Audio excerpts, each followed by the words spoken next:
प्रिय छात्र छात्राओं,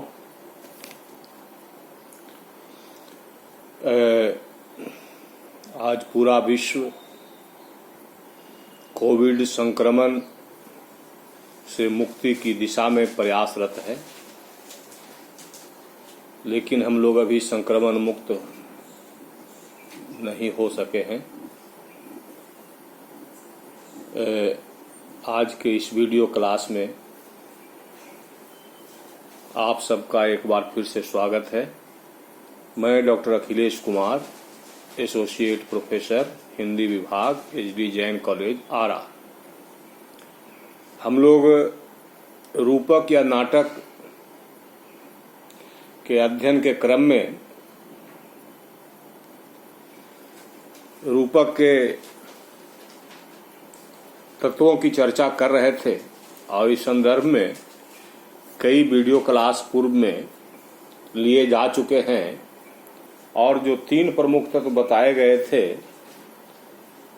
वस्तु, नेता और रस, और इसके साथ ही रंगमंच और वृत्ति, तो इन सब की चर्चा के क्रम में हम लोगों ने कथा वस्तु, नेता, रंगमंच आदि की चर्चा पूरी कर ली थी और रस की चर्चा आरंभ हुई थी।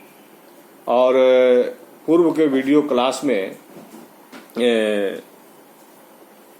रस को परिभाषित किया गया था और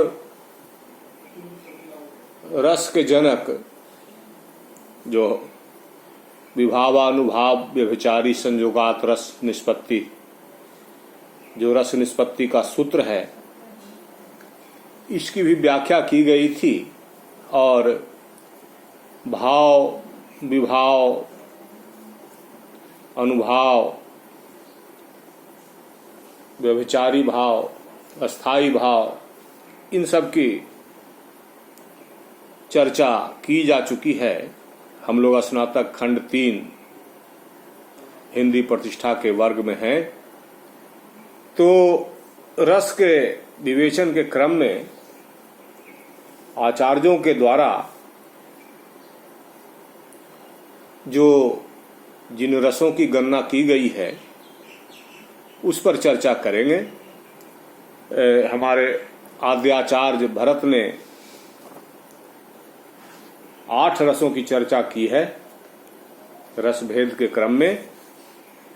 श्रृंगार, हास्य, करुण, रौद्र, वीर, भयानक, बीभत्स और अद्भुत। और आपको बताया गया है कि हर रस का एक अस्थाई भाव होता है।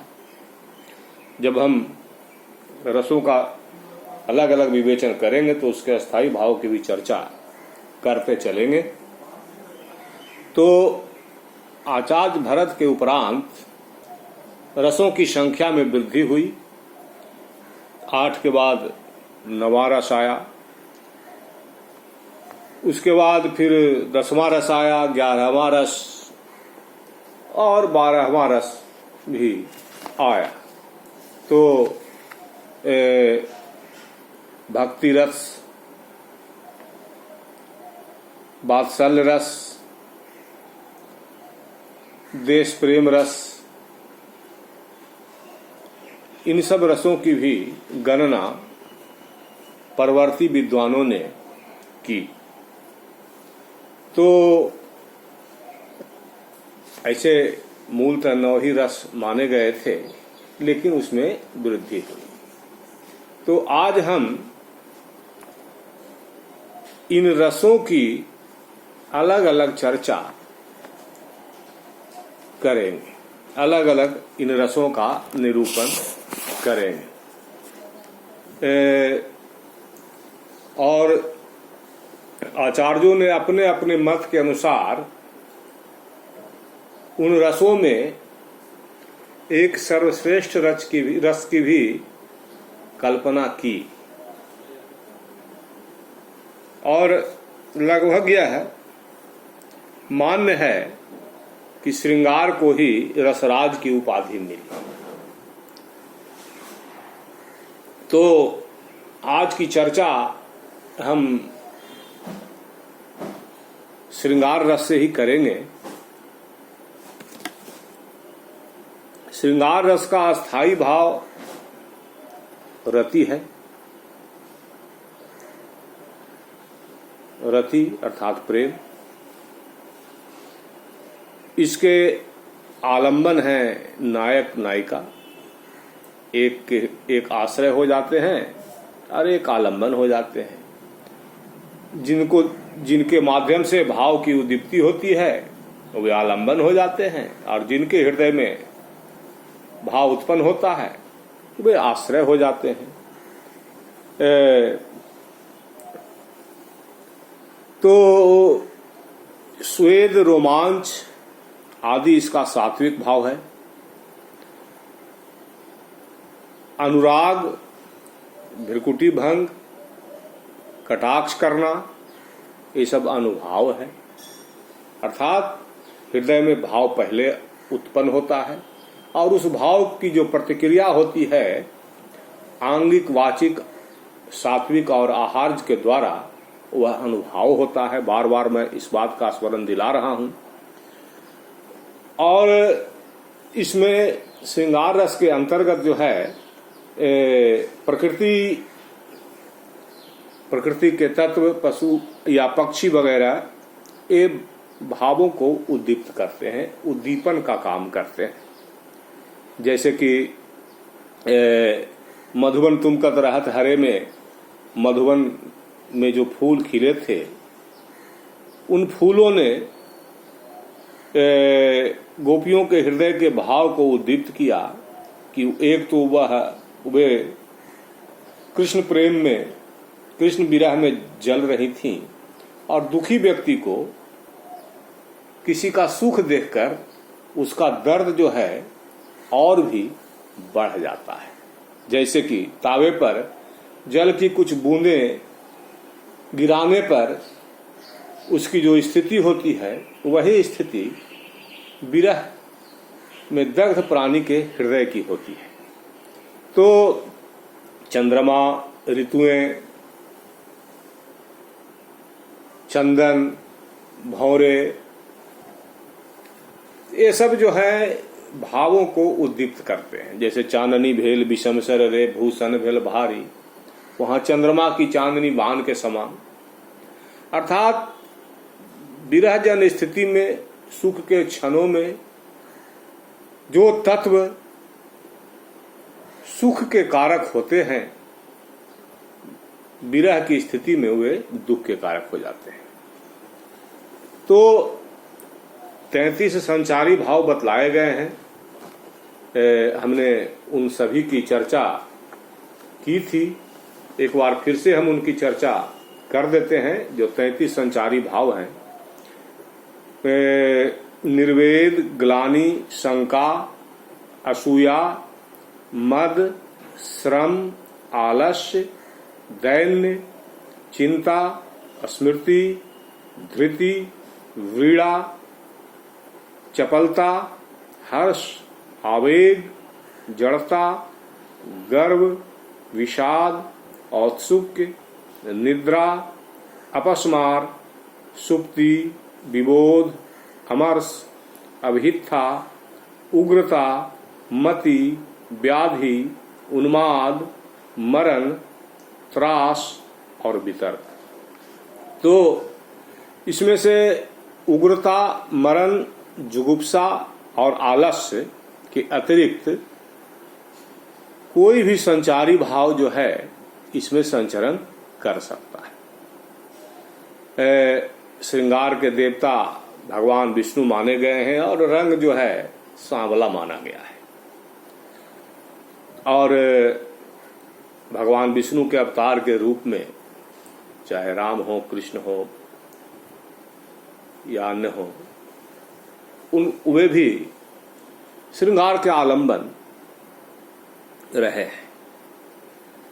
तो आचार्य भरत के अनुसार इनका वेश उज्जवल होता है, सूची और ये दर्शनीय होते हैं। आचार्यों के अनुसार उत्तम प्रकृति के युवक युवतियों का अनुराग या रति ही श्रृंगार का विषय है। प्रेमियों के मन में संस्कार रूप में, अर्थात प्रेमियों के मन में रति वर्तमान रहता है।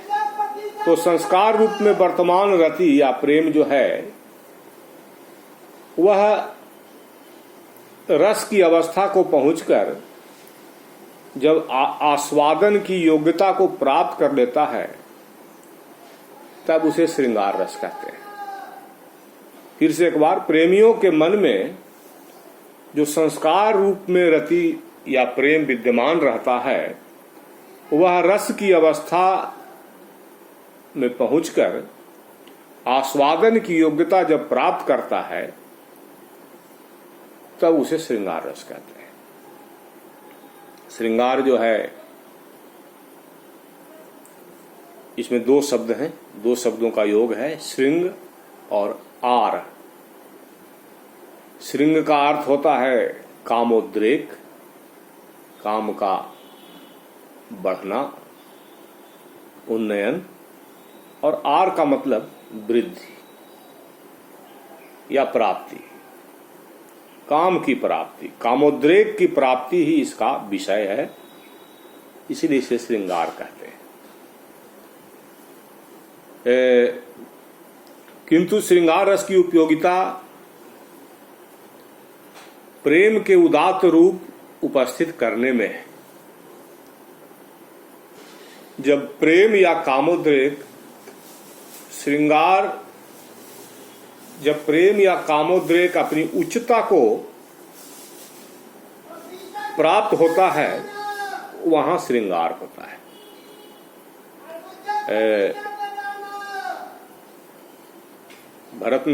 आचार्य भरत ने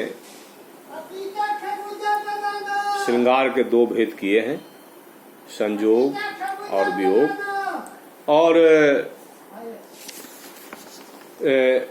श्रृंगार के उदाहरण की साहित्य में कोई कमी नहीं है, चाहे वह संयोग श्रृंगार हो या वियोग श्रृंगार हो।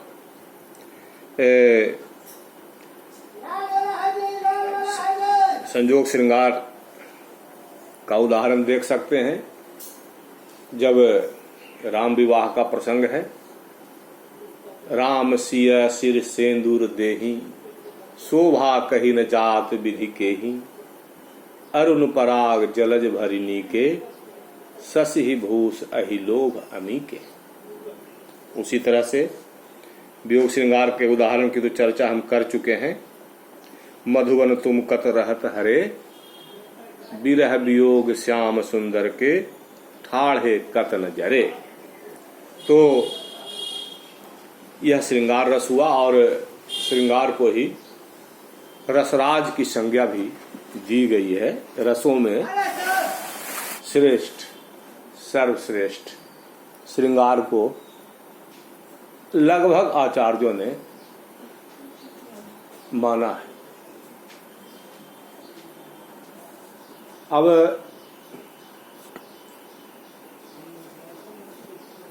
श्रृंगार के बाद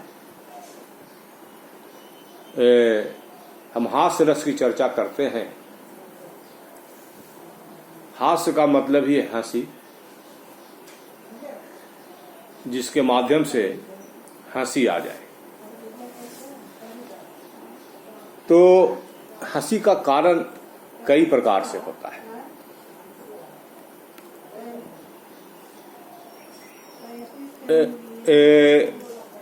वेशभूषा, खास करके रंगमंच पर जब वेशभूषा सामान्य से हटकर हो,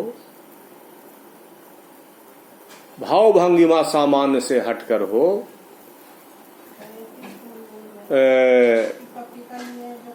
वचन जो है सामान्य से हटकर हो, मूर्खता भरी चेष्टा हो,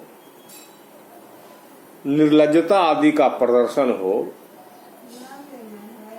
तो वहां हास्य रस की उत्पत्ति होती है। अभी इसका उदाहरण इसके उदाहरण की तो कोई कमी है नहीं। एक सीरियल है कॉमेडी नाइट्स विद कपिल, जिसमें हास्य रस ही भरा हुआ है। कभी डॉक्टर गुलाटी के माध्यम से, कभी कपिल के माध्यम से, कभी आगत अतिथियों के माध्यम से, कभी बम्फर के माध्यम से हास्य रस का बोध विभिन्न गतिविधियों के माध्यम से होता रहता है। अब रंगमंच पर अगर किसी पात्र की मूछें गिर जाए, हंसी का कारक हो जाता है। बाल गिर जाए, हंसी का कारक होता है। पाजामा गिर जाए, हंसी का कारक होता है। एक पैर में पाजामा, एक पैर में धोती पहन कर आए, हंसी का कारक होता है। स्टूल पर बैठ करके वह झुकता रहे, झपकी लेता रहे, और अधिकारी जब डांटे तो खड़ा हो जाए, तो ये सब गतिविधियां हंसी के कारक होते हैं। इन गतिविधियों के कारण हंसी आती है। तो यह हंसी पात्र के क्रियात्मक गतिविधि से भी आती है, उसकी वेशभूषा से भी आती है, उसके कुछ वैसे वचन निकलते हैं जिसके कारण आती है। तो इसके इस तरह से कारण हो जाते हैं। तो जैसा कि हमने कहा कि विचित्र वेशभूषा, व्यंग्य भरे वचन, उपहासास्पद व्यक्ति की मूर्खता भरी चेष्टा और निर्लज्जता आदि इसका कारक होता है। तो हास्यवर्धक चेष्टाएं इसके उद्दीपन है, और क्रियात्मक गतिविधि जो है ये सब अनुभाव है। कभी कभी फूल कुमारी को हंसाने के लिए जो पात्र आया था उसका पेट ही गिर गया था। देख करके फूल कुमारी जो हंसी ही नहीं रही थी वो हंसने लगती है। इसके संचारी जो है अश्रु, कंप, हर्ष, चपलता, श्रम, अभिहित, रोमांच, स्वेद और असूया है। तो हास्य रस जो है, आचार्य भरत ने इसके दो भेदों का कथन किया है, आत्मस्थ तथा परस्थ। जब पात्र स्वयं हंसे तो आत्मस्थ, और दूसरे को हंसाए तो परस्थ होता है। तो इस तरह से यह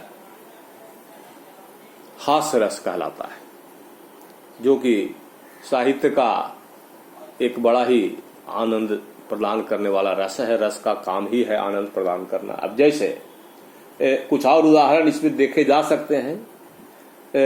रावण की राजसभा में अंगद ने पांव जमा दिए और रावण वहां उन पांव को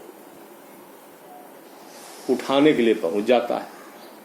तो अंगद द्वारा उपहासजनक बातें भी हंसी का कारक हैं, और अंगद के पांव का न उठना भी हंसी का कारक है। इतने प्रतापी विक्रमी राजा रावण के द्वारा अंगद जैसे एक सैनिक का पांव अगर नहीं उठता है तो यह तो हंसी का कारक है, और उसमें भी पूरा जोर लगाने के उपरांत भी। तो ये सब हास्य रस के अंतर्गत आते हैं, और हास्य रस बड़ा ही जीवंत होता है, इसमें कोई दो राय नहीं। अब हम तीसरे रस की चर्चा करते हैं, करुण रस। करुण रस का स्थायी भाव शोक है। इष्ट की हानि, अनिष्ट की प्राप्ति, धननाश या प्रिय व्यक्ति की मृत्यु में करुण रस होता है। हमने बताया इसका स्थायी भाव शोक है और आलंबन के अंतर्गत बंधु विनाश, पराभव आदि आते हैं। प्रिय वस्तु के यश गुण आदि का स्मरण, मृत व्यक्ति के वस्त्र आदि, उसके चित्र आदि उद्दीपन है। रुदन, उच्छ्वास, मूर्छा, भूमिपतन, प्रलाप आदि अनुभाव हैं जिसके माध्यम से भाव व्यक्त होता है, उसके दुख की अभिव्यक्ति होती है। तो भरत ने करुण रस के 3 भेद किए हैं। धर्मोपघातज अर्थात धर्म हानि से उत्पन्न होने वाला, फिर अर्थनाश से उत्पन्न होने वाला, तथा शोककृत अर्थात प्रिय व्यक्ति की मृत्यु से उत्पन्न होने वाला। हम इसका भी उदाहरण व्यवहारिक जीवन से देने की कोशिश करेंगे। अब मान लिया जाए कि हम बैंक गए हुए हैं, तो बैंक से लौटते समय बैंक की सीढ़ी पर अगर हमें 2000 का नोट मिल जाए, आनंद आता है हृदय में, मन उत्फुल्ल होता है, जो सुनता है उसको भी आनंद आता है, हास्य रस की अभिव्यक्ति हो जाती है। लेकिन बैंक हम जा रहे हैं और रास्ते में रुपया हमारा कोई गिरह कट काट ले, तो घर लौटने पर उस व्यक्ति का चेहरा जो है देखते बनता है। चेहरे पर चिंता विषाद के भाव रहते हैं और उस कथन को जब प्राणी सुनता है तो जो सुनता है उसको भी कष्ट होता है।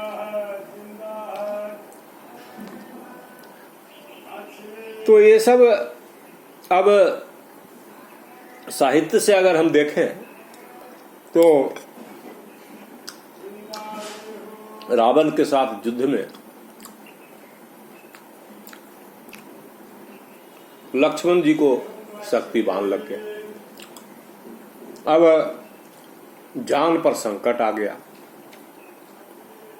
इस संकट की स्थिति में राम की सेना की जो स्थिति हुई, राम की सेना में जो गलानी, दीनता, चिंता, विषाद आदि के जो भाव आए, जिस तरह से व्याकुलता आई, बेचैनी आई, प्राण जाने की नौबत आई, तो यह करुण रस का जो है बड़ा ही सटीक उदाहरण है। और इसमें कोई एक व्यक्ति द्रवित नहीं होता है, बल्कि सारी सेना जो है वो बहुत दुखी होती है। सबके तो सेना दुखी होती है और जो पाठक या परीक्षा गृह का दर्शक इस दृश्य को देखता है, उसके हृदय में भी दुख की अनुभूति होती है, करुणा की अनुभूति होती है, हृदय में शोक का उदय होता है। तो ऐसी स्थिति को जो है, इस स्थिति को हम करुण रस के अंतर्गत लेते हैं। तो हमने आज 3 रसों की चर्चा की, श्रृंगार रस, हास्य रस और करुण रस। चर्चा आगे भी जारी रहेगी, लेकिन आज की चर्चा हम यहीं पर चर्चा को विराम देते हैं और आगे के क्लास में शेष रसों पर हम चर्चा करेंगे। तब तक के लिए धन्यवाद।